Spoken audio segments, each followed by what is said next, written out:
자, 6학년 3반 친구들, 오늘은 거꾸로 수업 세 번째 시간, 새로운 문물의 수용과 서화학에 대해서 우리가 알아보도록 합시다.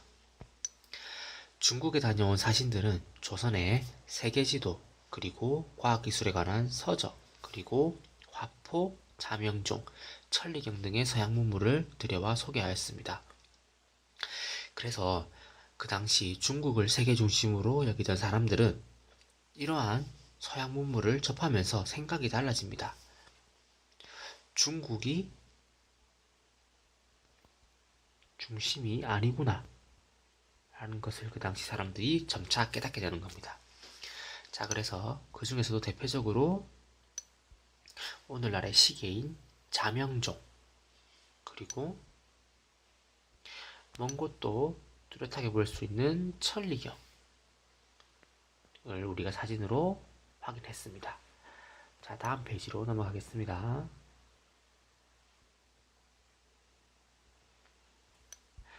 조선시대에는 나라 안의 지형을 살펴볼 수 있는 지도뿐만 아니라 주변 나라까지 그려진 세계지도를 만들었습니다. 세계지도는 당시 사람들의 세계관을 짐작해 볼 수 있는 중요한 자료입니다. 그래서 이러한 세계지도도 우리는 조선 전기와 그리고 후기로 나누어서 비교해 보도록 하겠습니다. 자, 밑으로 갑시다. 자, 조선 전기에는 대표적인 세계지도가 혼일강리 역대국도입니다.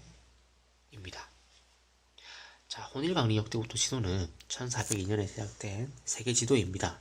이 지도는 세계를 사각형으로 표현하였으며 중국과 일본뿐만 아니라 아프리카, 유럽까지도 나타내었습니다. 또 조선을 크게 표현하고 중국을 지도 중앙에 그렸다는 점에서 당시 사람들의 세계관을 짐작할 수 있습니다.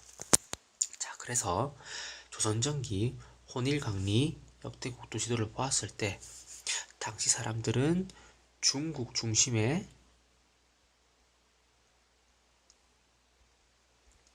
세계관임을 우리가 알 수가 있습니다. 하지만 조선 후기는 다릅니다.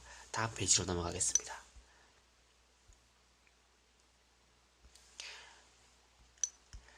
자, 조선 후기에는 대표적인 지도가 바로 여기에 있는 고려만국전도입니다. 같이 한번 봅시다.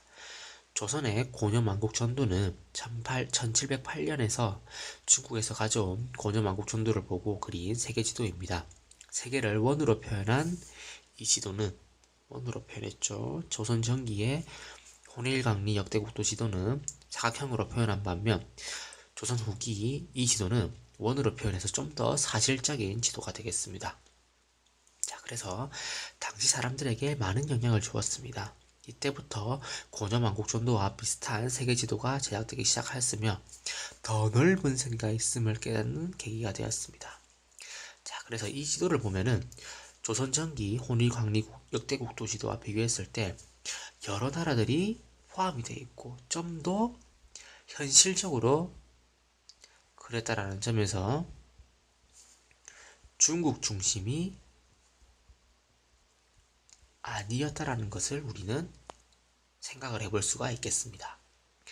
자, 이렇게 조선 전기와 조선 후기 어떤 지도들이 있었고 세계관은 어땠는지 여러분들이 꼭 비교하시기 바랍니다.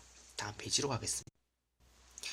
자, 이번에는 서학 중에서도 천주교에 대해서 알아보도록 하겠습니다. 당시 중국에 다녀온 사신들은 중국에서 천주실이라는 책을 가져와서 읽게 됩니다. 그래서 이 책을 통해서 나타난 종교가 바로 천주교입니다.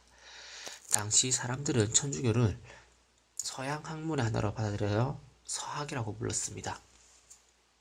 자, 이후 일부 학자들이 천주교를 신앙으로 받아들이기 시작했고 점차 상민과 부녀자들에게도 널리 퍼지게 되었습니다.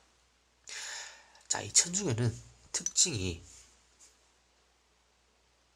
인간 평등 사상과 제사 거부였습니다. 천주교 이렇게 두 가지 특징이 있었는데 하지만 그 당시 조선은 일반적으로 유교를 믿고 있었고 이러한 유교는 남성 중심이고 그리고 제사를 지낸다는 점에서 이 천주교와 굉장히 갈등이 있었습니다. 그래서 나라에서는 이러한 천주교를 금지시키고 탄압을 했습니다. 자, 밑에 그림에서도 우리는 이 내용을 확인할 수가 있습니다. 탄압을 하고 있는 장면입니다. 다음 옆으로 넘어가겠습니다.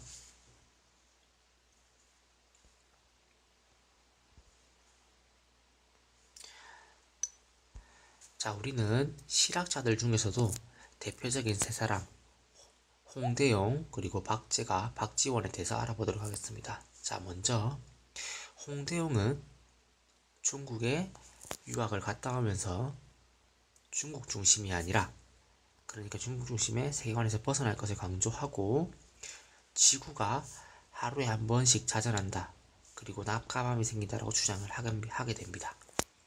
그래서 대표적인 홍대용의 유물로는 바로 혼천의가 있습니다. 기억해 두시기 바랍니다. 자, 밑으로 가겠습니다. 자, 다음 청해관 박지원 마찬가지 중국 중심의 세계관에서 벗어날 것을 강조를 하고 지은 책이 바로 열하일기입니다. 자, 그래서 그는 이 열하일기라는 책에서 술의 삼박의 유혹을 강조하고 화폐 사용의 필요성을 주장하였습니다. 자, 다음 밑으로 가겠습니다.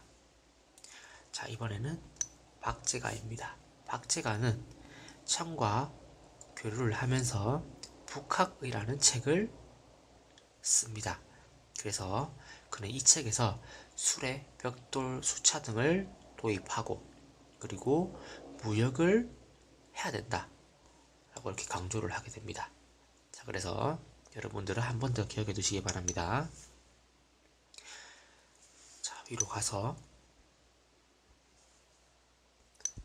홍대용은 지구와 관련된 주장, 그리고 만든 유물이 혼천의, 그리고